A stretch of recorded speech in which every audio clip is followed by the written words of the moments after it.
My name is Gita Rosenberg.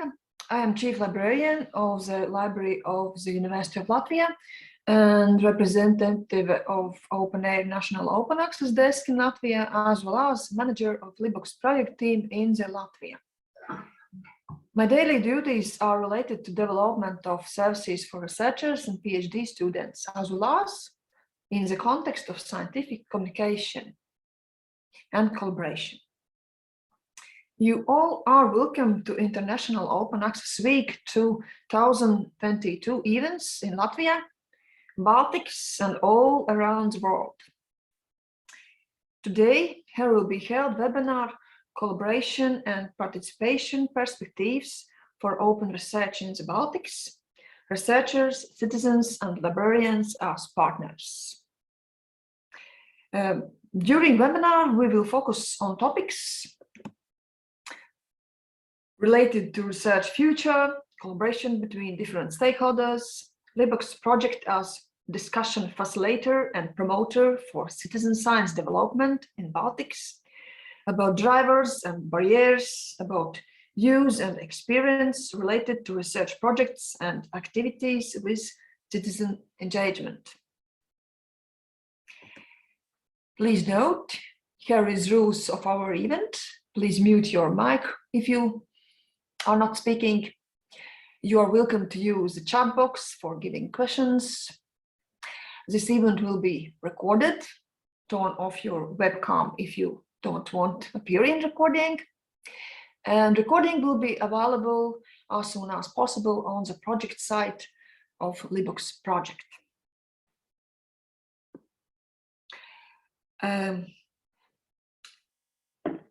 Thank you for attention. Now I will give the floor to my colleague, Chief Librarian Marta Liepa. She will give you a chance to enjoy some little activity.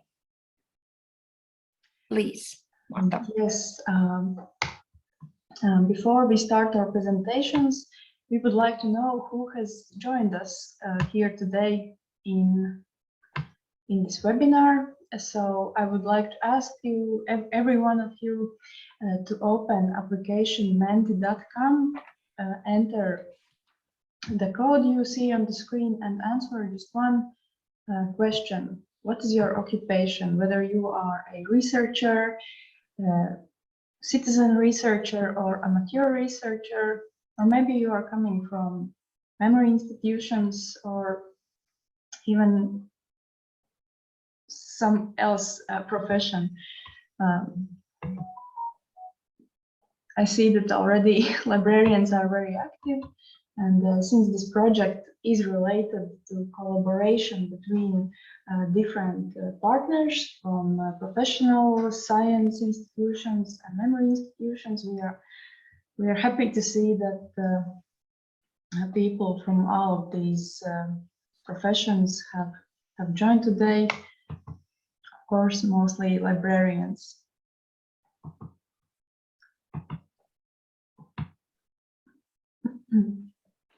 I would also like to see some citizen researcher who identifies as one, but as we have understood during our project, not always everyone who has participated in citizen science projects know and recognize that they are actually citizen scientists. So I hope some of them are also here today.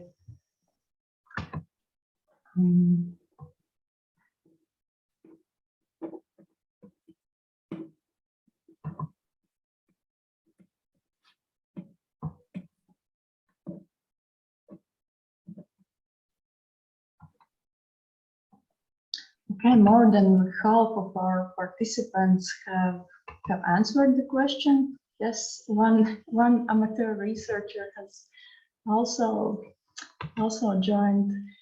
Of course, we are very happy that the most interested in this event are librarians, because our project is dedicated to engaging more librarians in the citizen science activities. So I I hope and I believe that today's event will be useful for all of you. And all of you will get inspiration for participating in citizen science. Thank you for participating in this little activity. And now, Gita, would you like to continue with our first speaker?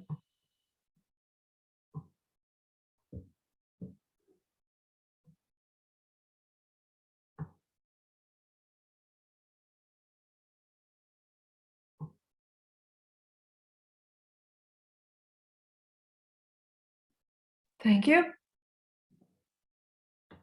So, our first speaker is Tiberius Ignat. He is director of Emer Besser.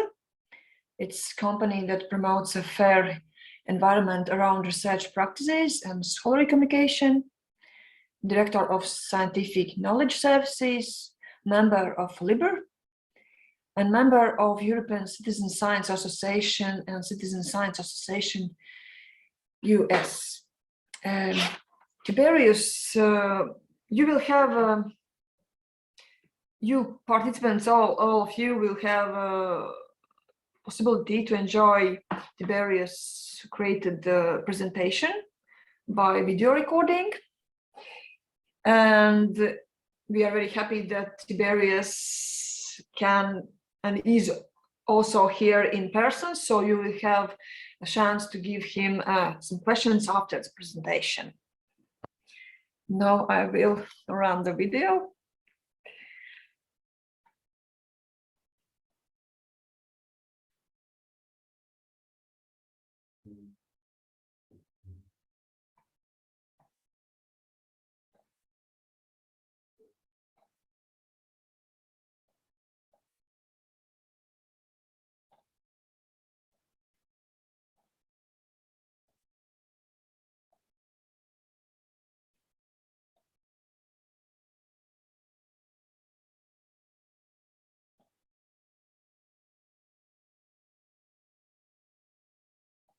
Can you hear? No. Just a minute.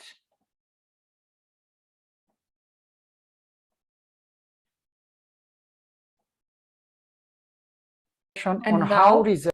No? Yes, yes. Thank you very much.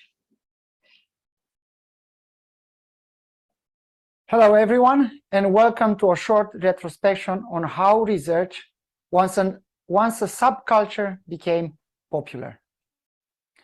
My name is Tiberius Ignat, and we are in October 2065. Indeed, around 40 years ago, in 2025, research activities were not very popular.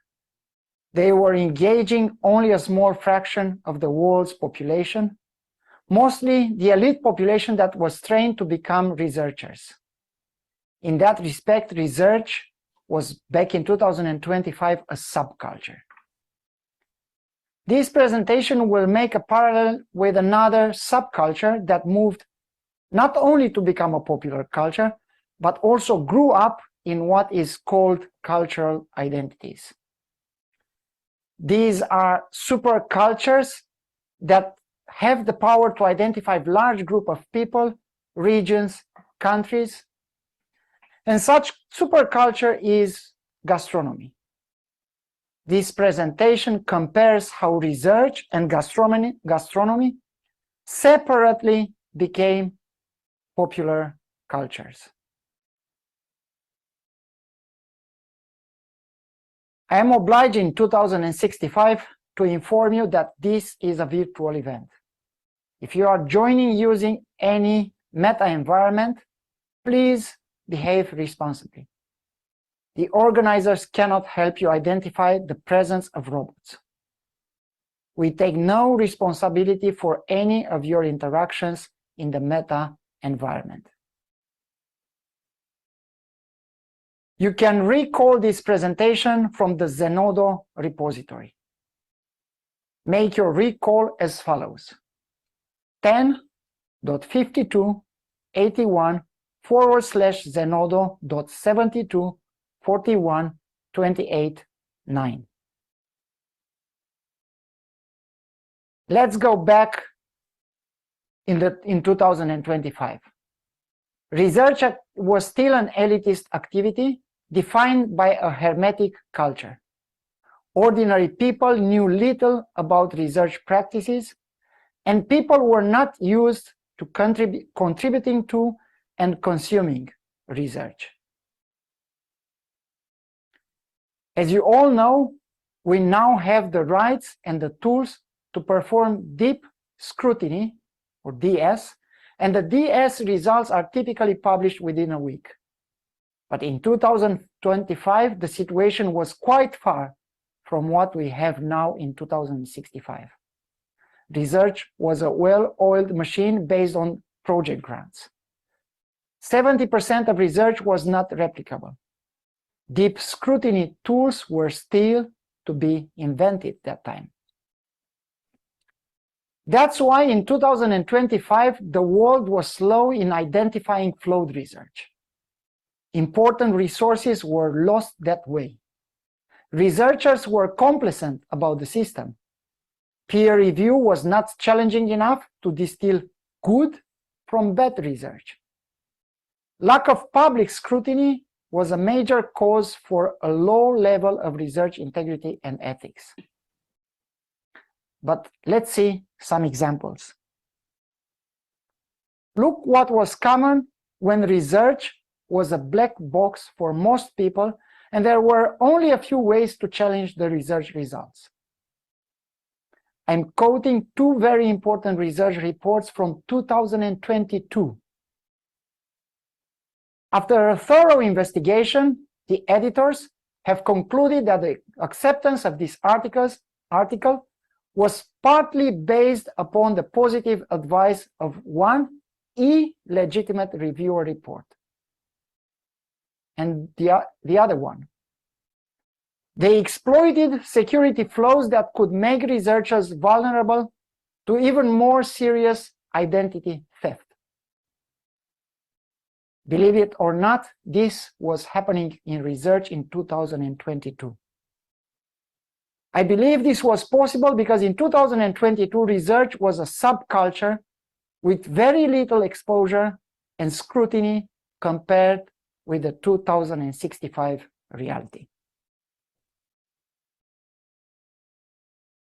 How did the 21st century begin for research?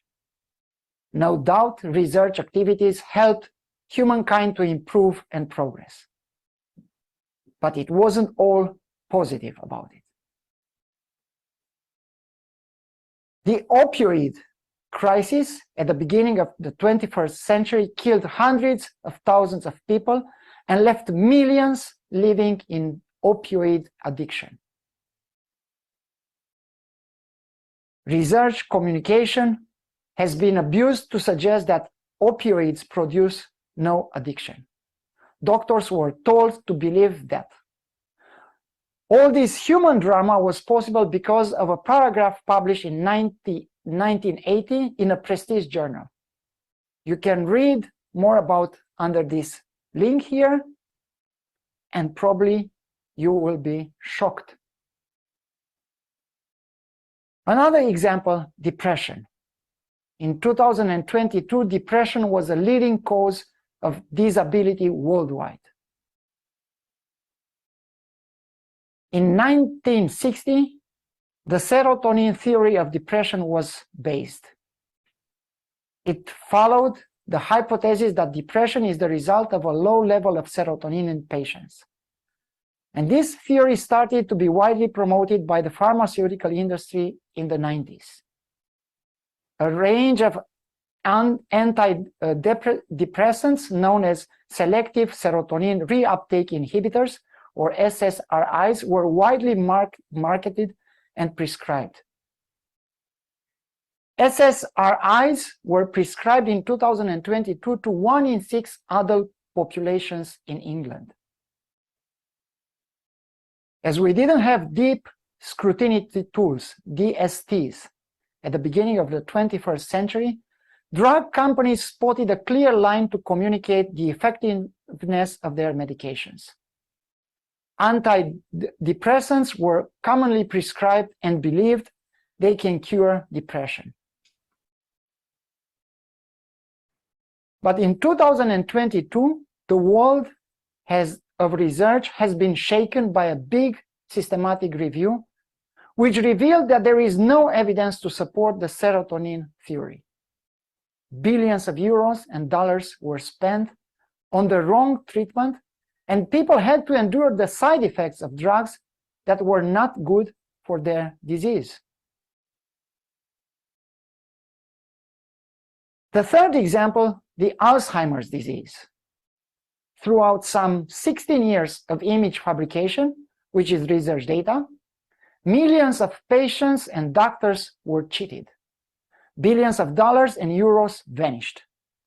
In 2022, it was revealed that the theory of amyloid protein being the main cause of Alzheimer's disease was subject to, guess what? Bad research. This is a fraction of the anomalies otherwise easily visible on review of the publicly available data.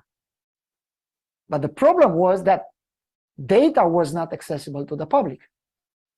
The public was unable to engage. It's safe to say that in 2022, research was a hermetic subculture. To conclude, 40 years ago, in 2025, research had a weak connection with society. It was relatively easy to manipulate research results. Researchers were victims of impersonations.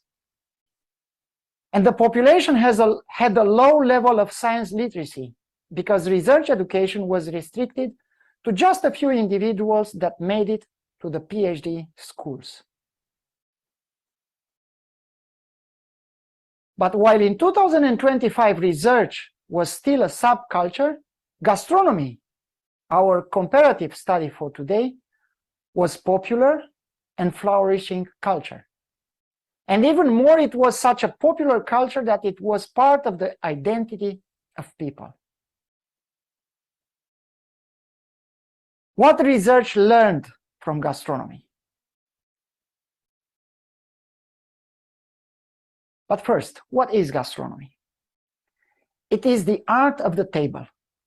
It is the art of cooking and eating. It is more than cooking well, which is called bonne cuisine, and less than cooking extravaganza, called haute cuisine. Gastronomy is what you make at home when you invite friends for an elegant dinner. Gastronomy is what you cook and how you prepare the table for that dinner. But gastronomy was a subculture before the French Revolution, same like research today. It started to become a popular culture after the French Revolution, which ended in 1799. The Industrial Revolution that made possible food preservation generated social transformations and brought electric devices into our homes, helping gastronomy to move from subculture to the status of popular culture. These books in the early 19th century started to make gastronomy popular. I'd like to remark Jean-Antelme Briand-Savarin, a lawyer and politician who aimed to define classic French cuisine. He wrote Physiology of Taste in 1825 and defined gastronomy as the knowledge and understanding of all what relates to humans as he eats. Its purpose is to ensure the conservation of man using the best food possible. Note on his definition, all that relates, and the simplicity he introduced, as he, of course, humans, eats. Also notice in Briand-Savarin's view that the purpose of gastronomy is the conservation and not the pleasure of humans.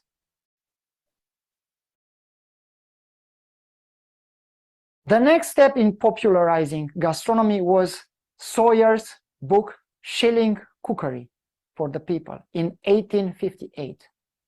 This book has been printed in over 100,000 copies. Gastronomy started to move from a subculture to become a popular culture.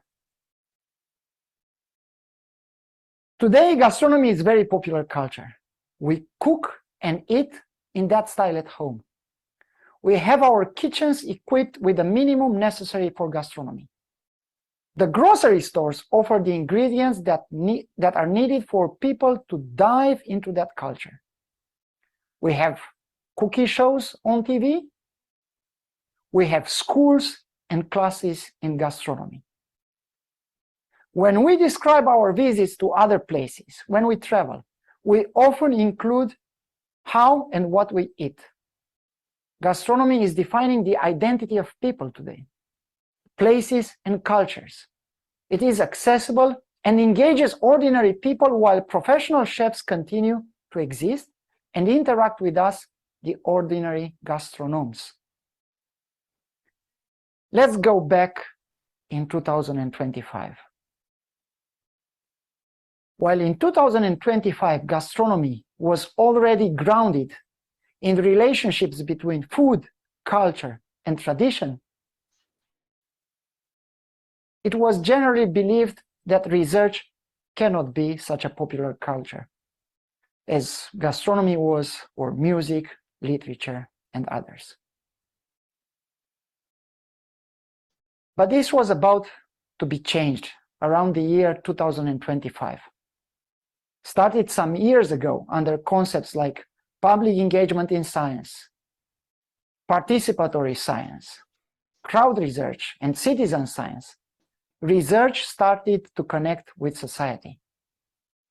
The practice of public participation in research was promoted in a package called that time Open Science.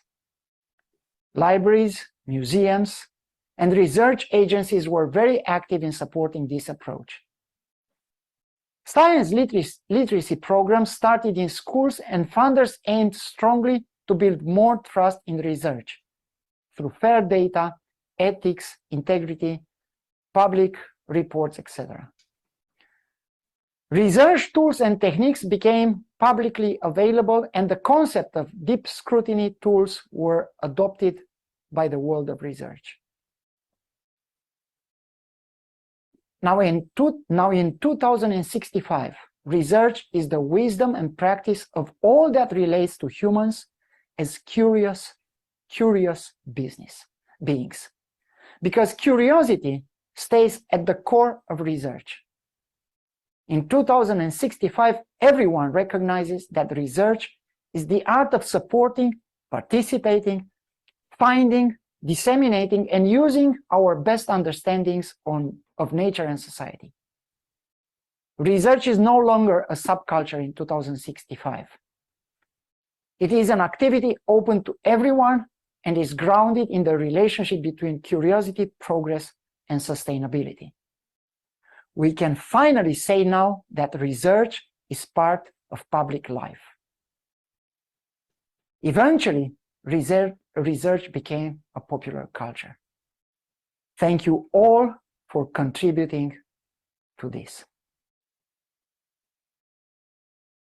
If you want to stay in contact, please don't hesitate to connect.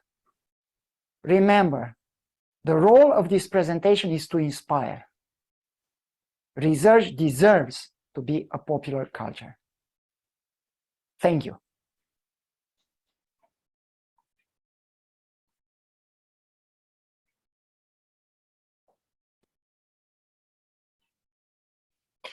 Thank you. Maybe here are some questions from participants of webinar for Tiberius.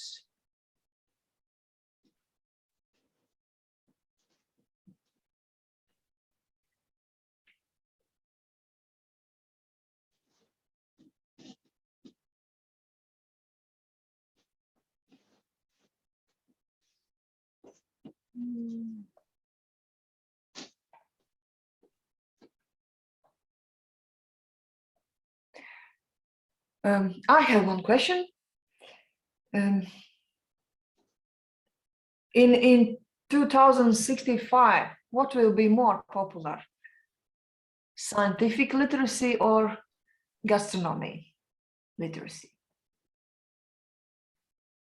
Well, first of all, I'd like to apologize for this appearance. I had an eye surgery today, but it's all fine. I only need to keep this patch. Can you hear me, Gita? Yes, yes. So I don't think it will be one more popular. I don't think there will be some rankings. What culture will be more popular? It is possible that gastronomy will continue to engage more people than research. But I hope, and I'm somehow, I have the feeling, I'm not convinced. I hope and I have the feeling that research will be a popular culture in the future. This is one thing that we need. Look at the examples that I gave. The example of Alzheimer's disease, of opioid crisis, and others. We are looking for making research better. And we started hundreds of years ago. Probably with Henry Oldenburg in the 17th century. So we started peer review system, trying to have peer experts at the same level with the authors of an article to have their concerns and their validation if one's discovery was well conducted and if it's a true discovery. It was an improvement, of course, but it couldn't eliminate flows in research. We have now open access, for example. We have a different way of doing peer review. It's more complex. We have access to data. And if you look, we are now today in 2022, right? I gave these examples. These are not the only examples. I picked these examples because they have magnitude. In each of these research topics, there were millions of people life involved, hundreds of thousands affected, in one case hundreds of thousands killed, died, because they were thinking opioid cannot give addiction. We had billions of dollars, euros, yuans, whatever currency you want, that were vanished. And with all open access, with some access to data that we have, with some level of research integrity and ethics, we couldn't identify these flows, and they will probably continue. So my theory is that we need to do something else. And my hypothesis, the vision that I put in this presentation is maybe we should open research even more to society than it's open today. If you notice, I introduced this idea of deep scrutiny tools. If we have the tools that allow us to make a deep scrutiny in research, to look at images, to look at software, at protocols, not only to the publication, which is the outcome, it's right at the end, right? Then probably we'll be able to identify these flows. Imagine that there are engineers in this world that could have a qualified look on what a researcher is doing. For researchers, it will be harder even to think about bad research because they are no longer in a silo, they are no longer in an ivory tower, protected somehow by the fact that the other researchers are not vocal enough, they are only suggesting there are some flaws in research, not making a strong point. This is a sort of protection which is toxic for research. So I hope in 2065, maybe not the same amount of people as in gastronomy will be engaged, but I hope billions of people will be engaged, not making research like chefs today. They are, when we cook at home, we are not chefs, trained chefs, right? But at least to work, these people to work close to researchers, to understand what is talked about, science literacy to be taught to people, from maybe 5th grade and so on. Thank you. And here is one question in the chat box. What will be the role of super intelligence? Well, this is something that we develop right now, and that we have a pressure on artificial intelligence. My personal view is I'm very supportive to new technologies, including artificial intelligence, but I'd like to give some food for thoughts. I'm not sure we finished analyzing the human intelligence, and especially the collective human intelligence. I agree that artificial intelligence and other modern techniques will give more computation power, for example, maybe more speed. But the creativity of these tools, for example, is quite low and is nowhere expected to be higher. Last week, I've been in Frankfurt Book Fair. I've met a couple of people working in artificial intelligence, one of them developing a tool for helping researchers to write better articles, to submit better articles. The other one was working with artificial intelligence in games. It was a laboratory from Sony, PSP, working for making artificial intelligence cars in Gran Turismo. This is a popular game, I understand, for people with race cars. For example, the Sony tool is not so creative as humans, because it's constantly looking for most likely to be successful way of style of drivings. So by chasing the perfection, they are not going into imperfections that allow creativity. The other artificial intelligence for writing papers, for example, it wasn't good enough to protect people, and it is not building an environment where you are sure you are sending your paper, which is not published, is the work of your last, let's say, 5 years, and you have a discovery, but it's not published, so you are not protected by any rights, and yet you are sending it to a machine. The machine is incapable to protect. So I think we have a lot to still explore on collective intelligence, collecting human intelligence, even in individual intelligence. The role it will be big in the future of all these automatic tools. They will give us computational power, and they will augment some of our senses. So they will augment our, for example, eyes and hearing to collect better data. They will give us scale and geography to collect better data. They will work night and day, as sometimes we need to sleep. So it will be a huge role, but is now in 2022 is the time when we write the ethical guidelines and integrity guidelines for this software. And as I see, we don't do it, and I'm afraid that we will develop these machines and these tools without giving them the right guidelines. Thank you. Thank you for inspiring presentation and comments. Thank you for inviting. And now we have to be more quick in our program. I invite to stage Lizzie Leminen, Development Director at the University of Tartu Library and Project Manager of LibOCS project. She will give little introduction of LibOCS project. Thank you, Gitta, and thank you, Tiberius, for your inspiring speech. Gitta, I can share my screen, so.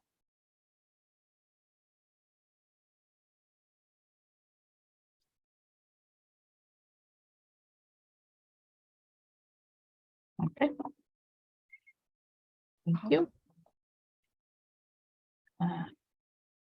Okay, so I will give a quick overview because we're a little bit off our schedule already of the project, and the reason why you are all here today, because this is the LibOCS project multiplier event where we want to let you know some of the outcomes that we have already in our project. So the name of the project is University Library Strengthening the Academia Society Connection to Citizen Science in the Baltics. And we started already in January this year, and our project will end in June 2024. And you can see the list of the partners here. So we have 3 Baltic states libraries represented, and then also we have 2 outside organizations. Plus, we are hoping to work really close to the public libraries. And here you can also find the website of our project. So why did we start the project? Well, first of all, Baltic libraries, we have been really actively involved in open science activities. But since citizen science is one part of the open science, then we don't have that much experience in that area yet. So this was something that we wanted to really catch on and diminish our lack of knowledge base. So I'm trying to show you a video. Please let me know if you can hear it. Yes, yes.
So you can see really quickly the overview of our project. So we have 5, although the numbering is a little bit off, we have 5 work groups or work packages that we are doing, and each of them has one main goal.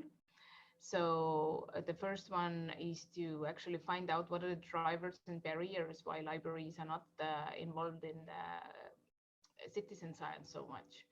Which was done by the University of Tartu Library, and you can, as a lead, and you can hear about it later as we will introduce this one.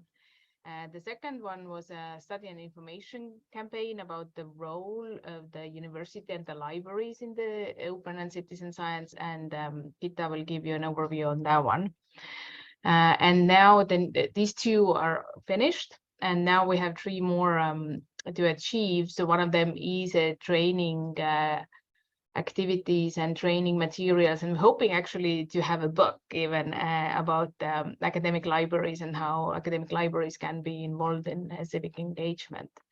And then also we're hoping to change a little bit how the institutions are working and how they see libraries and citizen science and the role in there. And so Tiberius will be helping us on that one. And then in the end, we will put all of it together and we'll have a toolkit for librarians who want to be involved in citizen science projects. So as mentioned, in the end, we have the knowledge and skills how to initiate citizen science projects. We also want to establish a clear role with the libraries in the citizen science projects. Is it, are we a bridge, or we link, or are we a partner in these types of projects? And also, in addition to having a closer collaboration among Baltic libraries, we also hope that we will actually get a little bit closer with our own public libraries in the civic society involvement. And of course, the training materials and course that the librarians can use is one of the main goals that we will have in the end. Hoping for the institutional change, we'll do our best. And then finally, we'll hope that we have some ideas and courage to actually initiate some citizen science projects ourselves. And if you want to know more about our projects, so here at our website and Vimeo channel, Twitter, and we also have a Zenodo collection. So everything that we will produce will be put up in the Zenodo collection. And that's it from me. Thank you. Thank you, Lizzie. And now we'll speak Svea Kassaorg from Estonia, information specialist of the Department of Subject Librarians at the University of Tartu Library. Please, stage is yours. Thank you, Gita. So I want to share my presentation. first. Okay. Yes, we can see, yes. Okay, very good. So as Gita already mentioned, my name is Vea Kaseorg and I work at the University of Tartu Library here in Estonia. And our task in this LibOCS work group was to map the drivers and barriers of citizen science and how academic libraries have been involved or haven't been involved. A bit about the background. So as Liisi already mentioned, university libraries in the Baltics play a crucial role in fostering open science within their organizations, and they have been participating in different initiatives and working groups and being involved in policymaking, but also supporting researchers, students and the teaching staff with advising and building skills on open science practices like data management, copyright issues, to name a few. And libraries also provide their infrastructure to the general public, and given the fact that they're very open to the public and the wider public, I mean, and not restricted to only their staff and students, they provide a significant opportunity for civic engagement and linking to the society. However, despite all of this that I have mentioned, the number of activities that involve university libraries and citizens remain low, and the connection between open science and citizen science or citizen engagement in the Baltics is not very well established. So we wanted to know with our report or research how we can change it, and what are the reasons behind all of these issues, if we can call them that. So as you can see on my screen, we have the three main research questions we proposed. So the first one was focusing on the drivers, which could enable academic libraries to take part in citizen science. The second one was focused on the barriers that have not enabled academic libraries to take part in citizen science. And the third one was how we can further develop collaboration between academic libraries and civic engagement. A bit about the methodology. So we held 3 roundtables with people from 3 Baltic countries. So as you can see, we had a bit different numbers in each group. As we, at the beginning, we wanted to get 7 people from each stakeholder group from each country. However, things happen. So in the researchers one and students one, we had a bit less than 21 people. And in the librarians group, we had 2 more. And later, these interviews were analyzed in a thematic analysis. So the main themes that emerged, first was the personal experience, which is citizen science. The second one was the drivers of civic engagement in academic libraries. And the third one was the barriers of civic engagement in academic libraries. If I can share a bit about the personal experience, then the librarians that took part, they had little to no experience. So a couple of them had taken part in different citizen science projects. So for example, bird watching was mentioned most often, but only 1 out of the 23 people had actually experience in working with the library in a citizen science project. And that was not an academic library. So unfortunately, we just don't have the experience at the moment. And now researchers had a bit more experience. And yet again, only 1 person had experience with working with the academic library, and everyone else just had experience in different projects that maybe were organized by universities or other companies. And the students mentioned that they had a little bit experience. Some had heard of it, and some had taken part in, once again, bird watching or the looking for cowslips projects that is ongoing in quite a few countries. But other than that, they really didn't have any experience with the library. Now, something that we also wanted to know was how they felt about the library being a part in citizen science projects, and whether they thought that the library could be an initiator or in a supportive role. And I think maybe it's a good place to also ask this question from you guys here as well. So as you can see on the screen, I have the Menti code for you. So you can go to the Menti website and then enter the code there. And I'll try to change my slide that I'm showing. Okay. New share. I think I can do it just like this. Can you see Mentimeter? Yes, we can Okay. see. Thanks. So I hope you all have the code. You can see up on the screen. I can also type it in into the chat, perhaps, so you can copy it.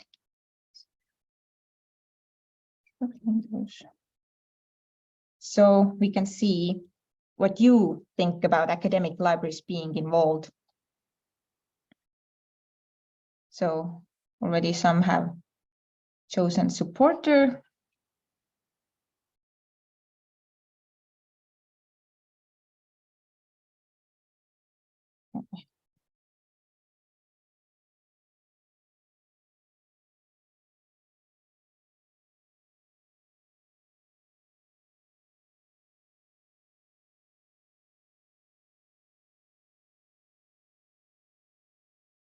And some initiator as well. I can see this steadily rising.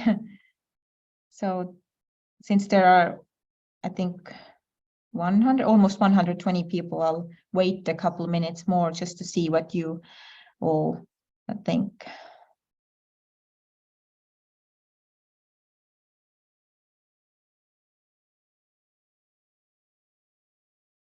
Okay.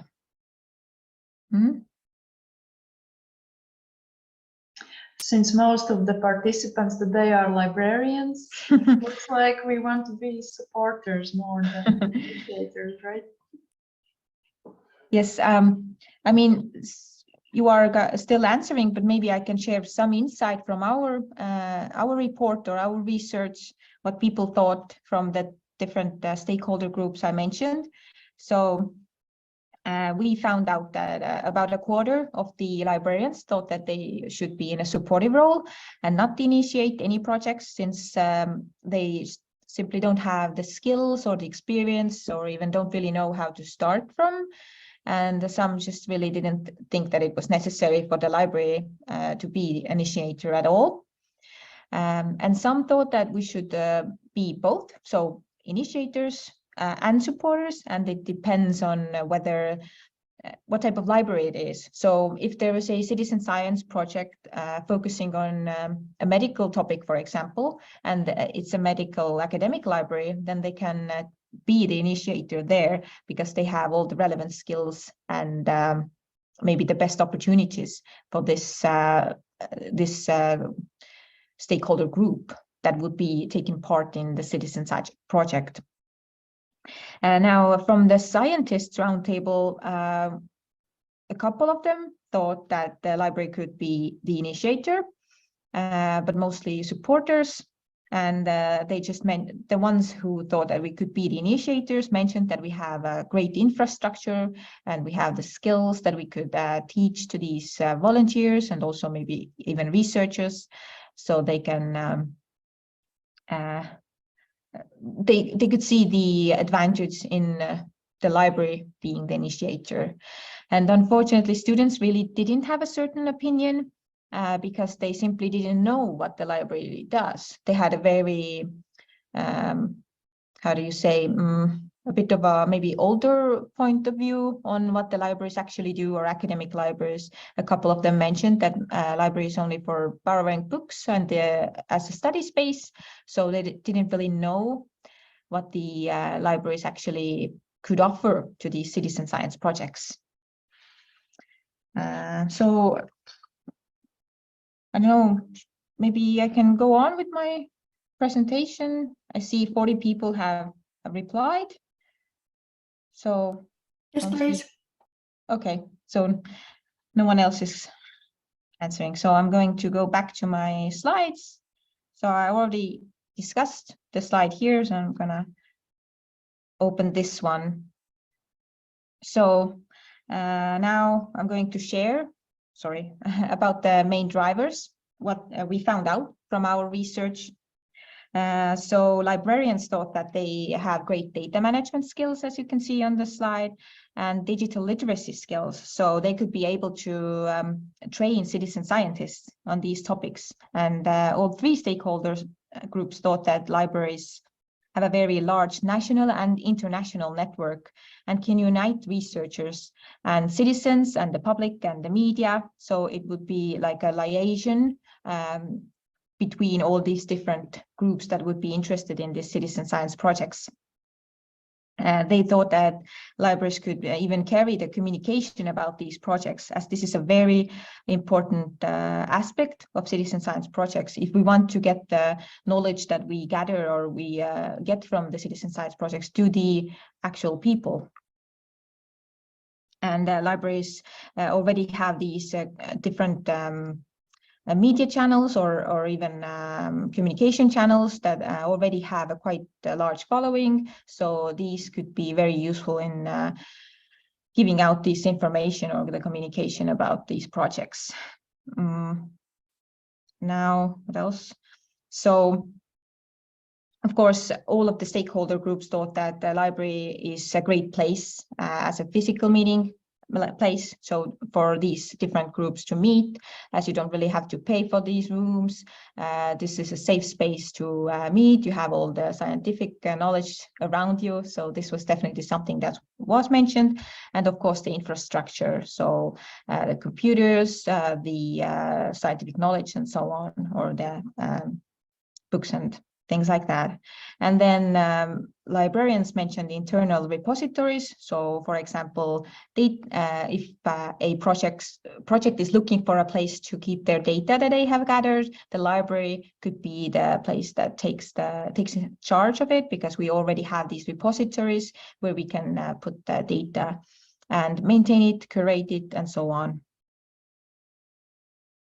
And I have also a one comment from the report, so you can read it as you can see on the screen. What a lot of people thought, or something that was mentioned by each of the stakeholder group, was that the library is like a bridge between all these different channels, so the citizens and the libraries and the universities. So it was actually seen as a very important stakeholder in citizen science projects, even if we haven't really done anything here in the Baltics or in Estonia at least. Now a bit about the main barriers. So both librarians and students had little knowledge about citizen science, and quite a few had even mentioned that they had to Google what it means. So this made imagining the library's role rather difficult for them, so they didn't really know where the library's place could be in these projects. And librarians also commented that they do not have enough information about citizen science projects that are actually ongoing, so they don't really know if they are needed and where they could be needed. So this was something that was a big problem, that there's not, well, there is a platform for European citizen science projects, but when we checked it, then there was maybe a couple projects from the Baltic countries, but when we looked around online separately, we found a lot of different projects. So there's really no common platform or portal where you can get all the information about different ongoing projects and where you could be useful. So that was something that they brought out that is a big issue. And another barrier was the lack of specialists, even though they thought that academic libraries could help with data management and curation and collection. If you mentioned that they simply do not have a specialist in the library who could train others on these topics. And many librarians mentioned that they only have one data steward in their library, for example, and their job is to focus on the university faculty and students, and they just simply don't have enough resources to also focus on citizens if we start offering services for them as well. And then we have the fourth or fifth one on the slide. So they're not a priority for universities. So it was mentioned by some librarians as university have their own priorities. And since it's not a priority for the university, the citizen science projects, I mean, then they just simply don't have time or the motivation to work on these citizen science projects, as quite often they don't really have the resources, and here I mean also funding next to the workforce. So it would be quite difficult to take up or initiate the projects where you don't have really any funding. And someone even mentioned that getting money from European Union is quite difficult. So you have to be a very good project writer to get money. So this was definitely an issue with the citizen science projects and the libraries now. And lastly, I also have here lack of ideas. So we don't really know where to start from, or we don't really know what are the most ongoing or like issues that we should focus our time and energy on. Like we should find out whether there is actually a need for the citizen science project in this field or not. So the lack of ideas was something that was brought out as well. And lastly, as part of the report, we proposed some guidelines on how to fix these issues or how to go on from here, so the libraries could take a next step on their journey to become maybe even a citizen science hub if they wish to, or to take part in citizen science projects. So you can see the 5 guidelines we proposed here on the slide. So the first one was to train the staff of research libraries on data collection, management, and curation, as this was something that all groups pointed out, that this was one of the strong skills librarians have. So if we only have a few, we should train more people working on in research libraries on these topics, and then we have people who could also teach the volunteers and maybe some researchers who also would need this service. Then we have the established new positions in research libraries focused on citizen engagement. So this is basically, we need more funding to establish these positions. And then we have more people who could focus on citizen science projects. The third one was appoint the liaison person at the research library who is responsible for uniting citizen scientists with the university faculty. So we don't have these separate people who are working on this topic, but actually one person who's in charge of, or maybe a group if it's a larger library. So one point of contact in that sense. And then the fourth one is kind of ambiguous, to stress the need for stronger support from the universities, but it's just so libraries could kind of have their, citizen science could be a priority for the university, then it would be a priority for university libraries as well, who are working under the university, so they can focus more on their citizen science projects. And last one is the platform I already mentioned before. So establish a central platform where all this information about different ongoing projects is available, which skills are needed, maybe even some train the trainer programs, or even train the volunteer, and also information about which projects are looking for volunteers. So everyone can find their information from one place and not have to go around the entire internet to find information on where to take part in. And our people, or the people we interviewed, they thought that the library would be a great institution that would be in charge of this platform and add all this information and provide these materials in order for the people to take part in citizen science projects. So that's a very brief overview of our, I think it's, our report. The full report is available on Zenodo. So you can go to our website and find the link to Zenodo there, or you can just type in LibOCS and you can find the report if you're interested in reading the full report. Thank you. But here is one question for you. Yes, one moment. Could you please clarify, are these drivers listed in the order of their importance, frequency of mentioning in the interviews? Main drivers. Not here at the moment. You can see from the report the full the full list of importance or order of their importance. Here I just brought out the most commonly mentioned ones. Okay, thank you. So the next one presentation will be run by me. I will share my screen.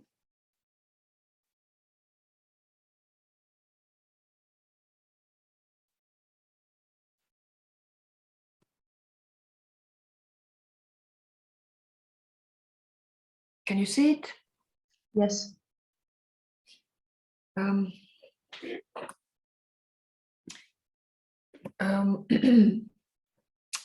The presentation is based on study carried out during LibOCS project, which addresses the topic, the transformative role of memory institutions for citizen science and open science in Baltics.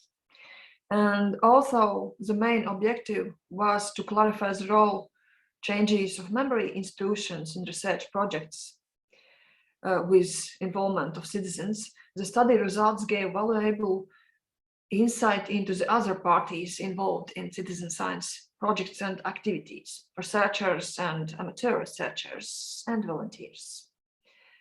First task of study was to get more information about experience of all three parties involved in such a kind of projects, identify such a kind projects or activities in Baltic states, as well as to draw picture of all situation and especially collaboration aspect among the parties that participate in such a kind of projects and activities. Methodology, shortly, we use surveys, semi-structured questionnaire method, distributed online.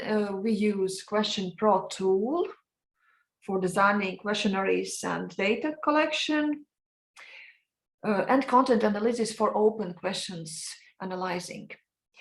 Main respondents were professional researchers, amateur researchers, citizens or volunteers, and specialists from memory institutions, libraries, museums, and archives. Actually, this study was made with two parts, with we can say two surveys, from which one consists of 3 versions of questionnaires. A little bit complicated, but the first one survey was more used to get more information, general information,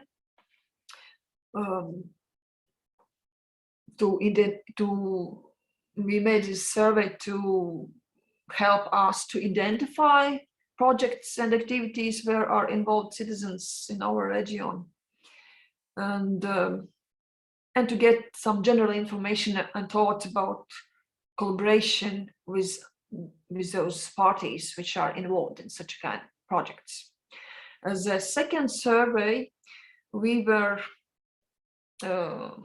invited to participate those who have experience in projects and activities such kind, and tried to get more information about collaboration between those 3 groups, as well as to focus data collection on the role of specialists from memory institutions.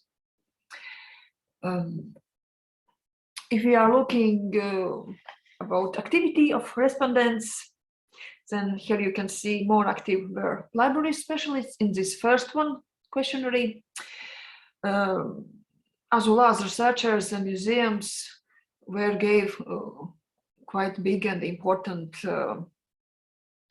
information about their experience. If we're looking data by country, then more feedback was lucky to get from Lithuania. Here is a little activity for you. Please access Menti.com again. Now I will change the screen.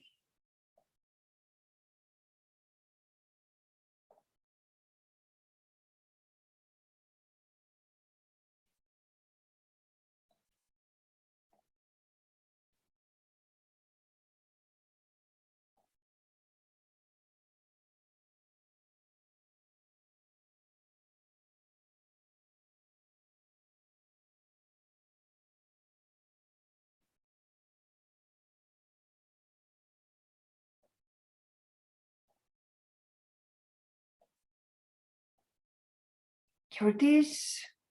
Can you see? Yes, we can see. Thank you, Marta. So, what is your experience and knowledge about such kind of projects and activities? Where are engaged citizens?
So we can see that about 25% have such experience and know about such projects, some kind of information.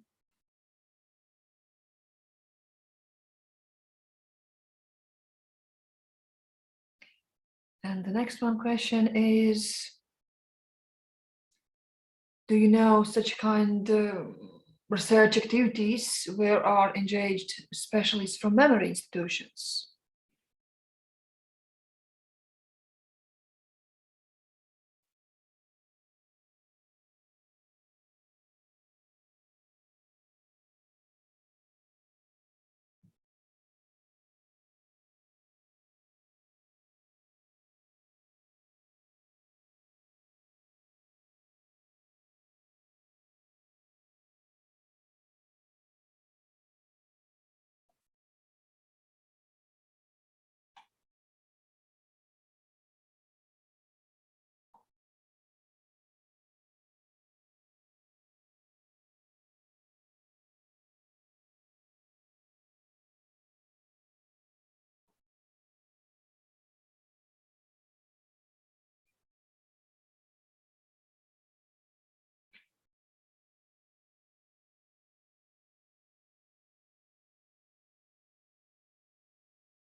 Here we can see quite many yes and quite many no.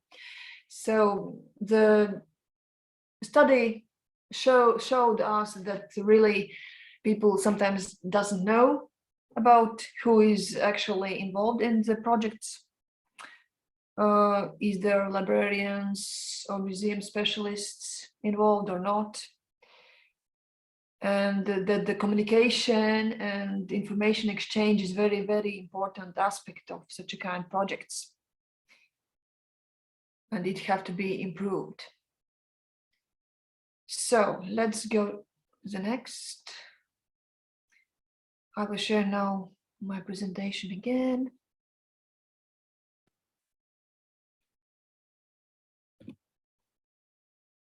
So here you can see the answers of respondents. Similar questions. So from those who answered positively about activities, do they know such activities with citizen engagement? 14 respondents declared to be a part of research activities with citizen engagement at the moment. 6 of them were librarians, 4 researchers, 4 museum employees. And we can see that the most of respondents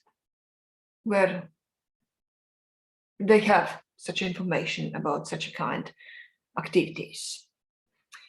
From those who answered negatively, they know research activities where library staff is involved, but there is no involved citizens.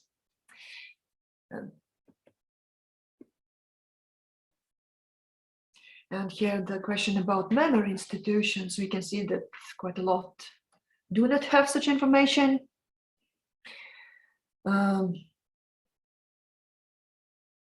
Almost half of respondents gave such a kind of negative feedback about such a involvement and collaboration.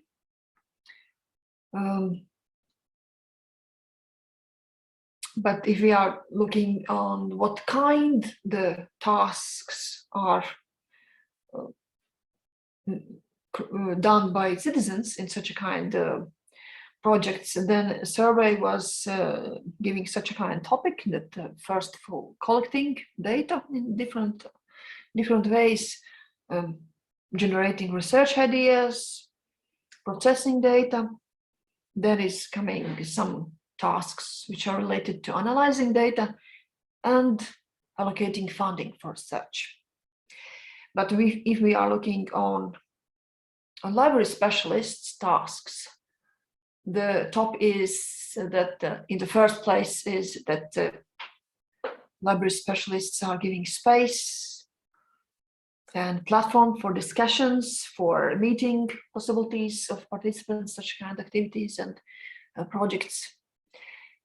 They can be and are project initiators. Of course, typical things, thoughts about libraries, that this is where we can get the information. And the fourth is related to education events, about research process, about citizen science. And the fifth is research results, access and archiving processes and tasks.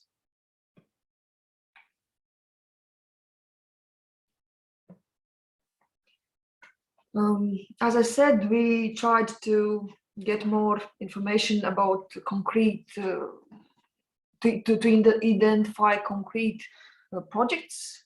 So in this questionnaire, we identify 55 which are run in Baltics countries, and 7 was international initiatives where people from Baltics are participating.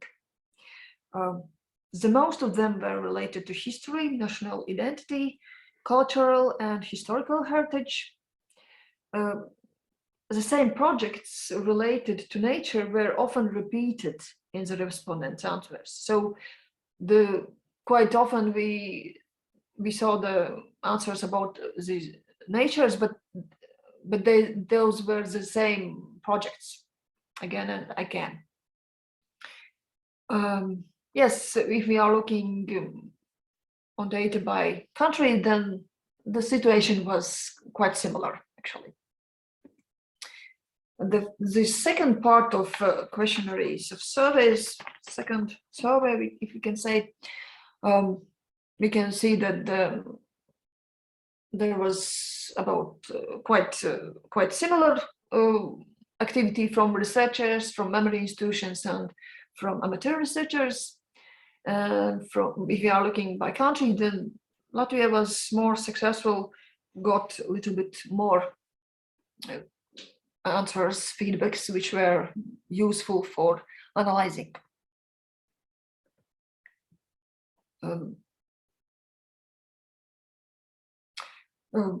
And the respondents were answering that almost 30% of them are currently engaged in such a kind of activities, and 40% have been involved in such activities in some last 3 years.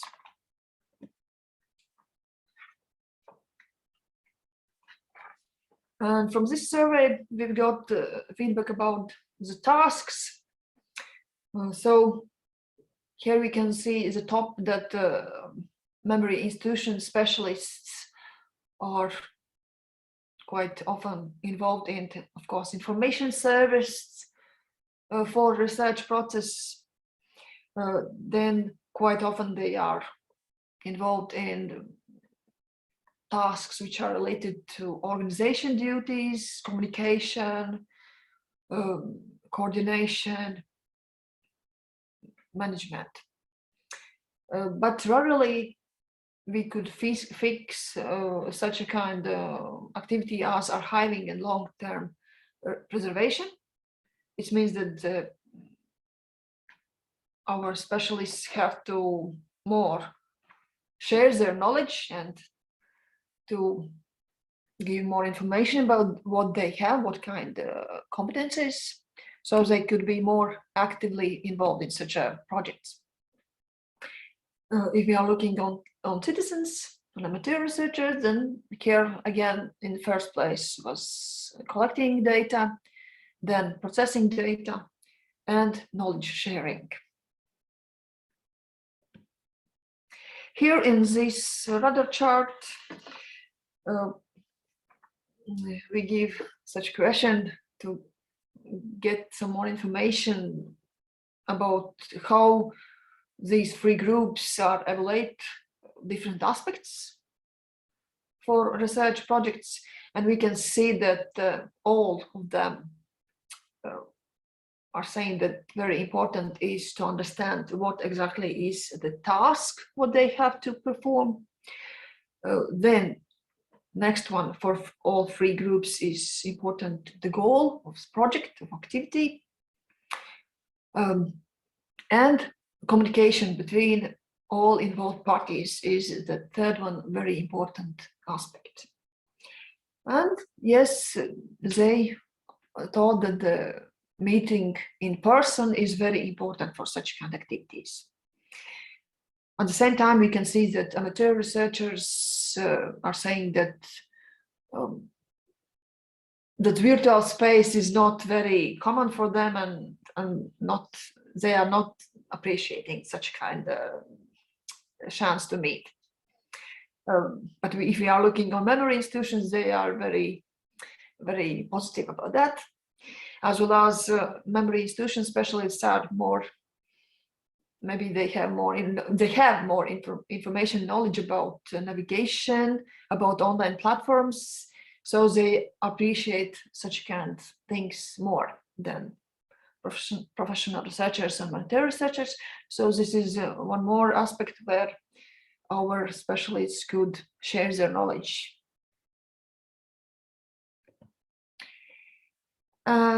As we have not so many time, I will skip this one activity. And last question about what I will talk is in our survey was, would you like to collaborate with memory institution specialists in research projects in the future? And we can see that very positive is, of course, answers from memory institution specialists by themselves, because they can too collaborate in different combinations of collaboration. And we can see that the researchers are very positive, and we can see that no one researcher said that he don't want or she don't want to collaborate with memory institution specialists. It's very good. And amateur researchers are a little bit maybe less positive about that such kind of collaboration. Mostly it's because they don't know what memory institution specialists have, what their competencies they have at the moment and nowadays. Yes, thank you. Any questions?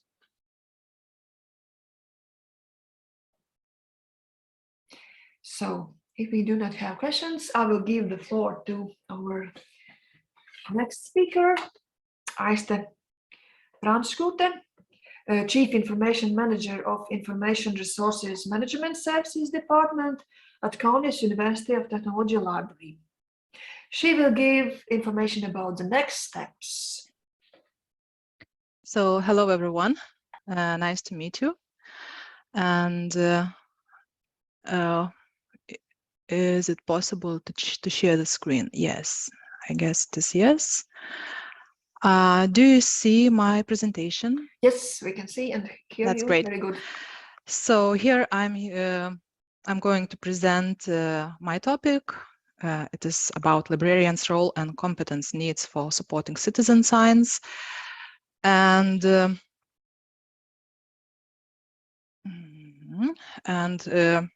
today I will present possible librarians' roles in citizen science activities. What competences and skills should librarians have to act in citizen science, and shortly introduce our project's next step, preparing training models to develop skills in citizen science. So what are the roles possible for librarians to participate in citizen science project? They can act as participants, or in other words, citizen scientists. Also, librarians can be engaged once a project reaches its implementation stage and provide support and facilitation.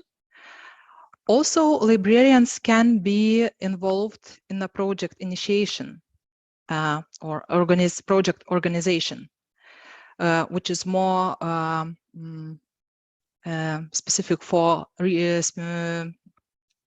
professional researchers. What can librarians do in citizen science project? So I would like to focus in a facilitator's role. So academic librarians could facilitate collaboration by making use of established relationships with faculty, staff, students, and others in the community to connect citizen scientists and researchers. Also, they can provide opportunities for students to refine their career objectives via hands-on research in their potential fields of study. So promoting citizen science highlights the idea that students armed in the basic science concepts can engage in research and extend their intellectual curiosity outside the class. Also, librarians can provide data curation services, internet access, technology training, and make space for makerspaces and other citizen science activities. The importance of outreach and communication through formal publications as well as informal storytelling creates further opportunities. For example, ebook production, capture and preservation of oral histories, and so on. Moreover, libraries can support a community-driven human creation of crowdsourced data that occurs through citizen science by acting as potential data quality hubs. What are the benefits for researchers when a librarian could facilitate in citizen science project? First of all, saving time on project management, as librarians can take over some functions from project designers or researchers. As libraries are open and accessible to all the community, it is a great possibility to reach participants or volunteers who could participate in citizen science project. Moreover, libraries could disseminate project results to the public in more understandable way, maybe. You know, sometimes science can be communicated very, very complicated for public. Yeah, there are activities, but to provide those activities to act successfully, first of all, we need to be trained. And what training needs for facilitating citizen science projects are needed? The situation of citizen science in the Baltic is still at an early stage, and the needs are divided.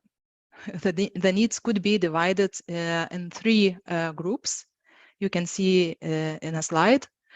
The core needs that are related to the holistic or nature of the project. The questions of why should I do this, why this is important would be considered here. The operational needs are concerned with the practical and organizational aspects of the project, which should be clearly defined in any training activity or event. And engagement needs section is concerned with training related to the experience needs of those who are involved in the project. In developing training for project facilitators, the scientific background of the project must be delivered in a way that will give facilitators confidence in communication the information to the project participants.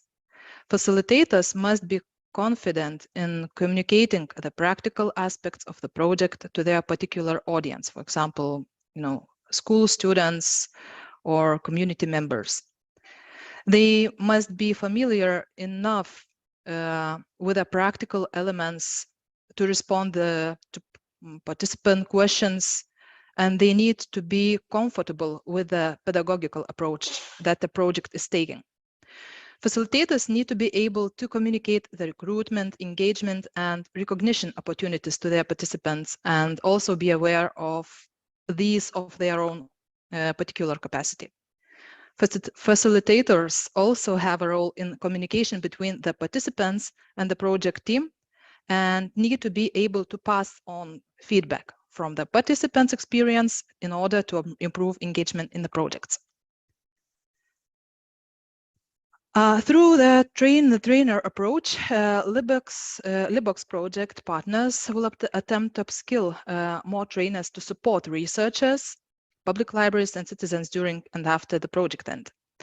To reach this goal, each partner of LibOCS project will collect resources which will be aggregated as open access training modules. After collecting resources for training, LibOCS partners will co-create the modules depending on the expertise on the topics selected and based on the created design framework. Training modules will be openly assessed in Moodle system. Here you can see our tasks a little bit in details. Well, at least 3 training modules will be jointly created by all project partners.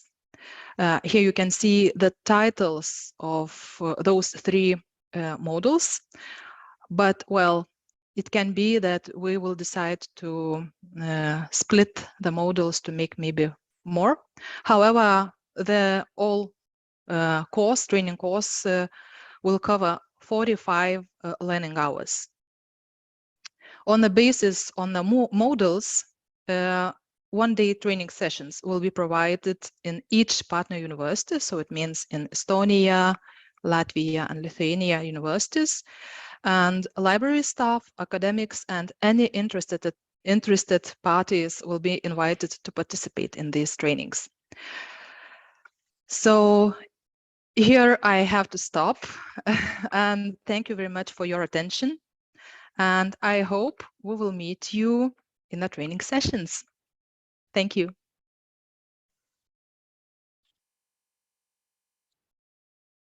Thank you, Aista. So in chat box, we do not have at the moment question. I have one question.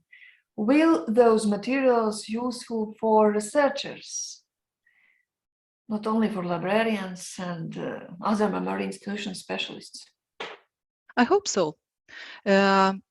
Maybe researchers could answer better, but I think that there are some researchers who are not very familiar with citizen science, and some actually one of the module should be about the backgrounds of citizen science. Also, there will be some other information that could be, I guess it could be very useful for researchers as well. Thank you. Also. I will have a look what is in chat. That's okay. I can see the raised hand. Raised hand, okay. Yeah. So Maybe there are questions from Raminta Pranskutė. Please.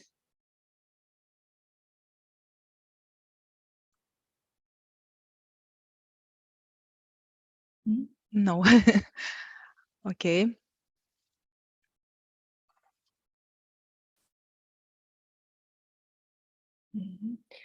Here in chat is shared one nice project. We will have a look after the workshop.